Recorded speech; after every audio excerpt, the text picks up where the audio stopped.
What's up, y'all? Now, this story is a little weird, but I'm going to go ahead and tell it. This story takes place in Connecticut. In November of 2013, police were called to a crime scene where two good friends, Ronald and Terrence, were stabbed.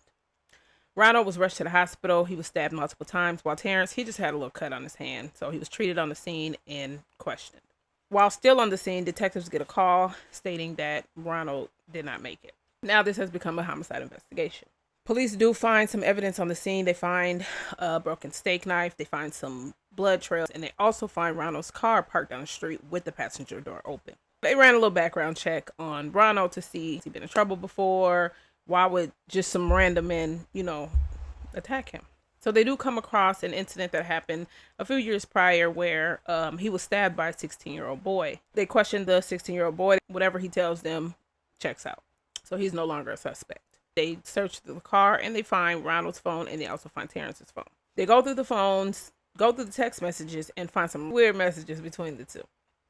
There were messages in there like, I love you, or IOI. I don't know. It just seemed like they had a low-key relationship going on. So police called Terrence back in for questioning. So they asked him if Ronald had any other trouble with any other people in the past, that he know of that might have tried to come back and harm him. Terrence tells him he did have an incident over some weed, a little dispute, but I don't know, wasn't really nothing. They now bring up the text messages. Terrence admits. He says, yes, we were lovers. But he was adamant that he is not gay. He said they got drunk one night and one thing led to another and they just experimented. Detectives are like, tell us the truth. What's the real story? So he breaks down and tells them one day Ronald found out that he had a girlfriend and that he was keeping their relationship a secret. Like, he didn't want nobody in the school to know.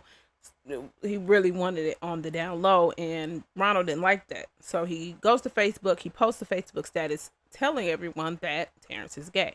Terrence is fed up at this point.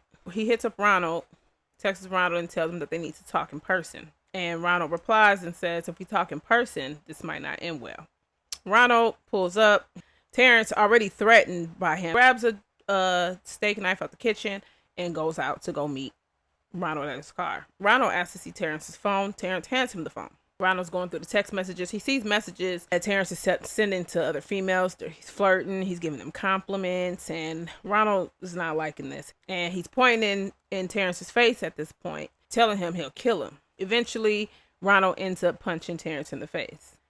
So after getting punched in the face, Terrence said he pulls out the knife and he stabs Ronald twice. Ronald then crawled over him in the passenger seat and crawled out of the passenger door to get away. But Terrence said it didn't end there. Terrence got out that car and followed Ronald and continued to stab him. Terrence was arrested for murder. There was some technicalities, so he was offered a plea deal. Taking this plea deal, he would only have to serve 12 years in prison. So they would drop the murder charge down to manslaughter.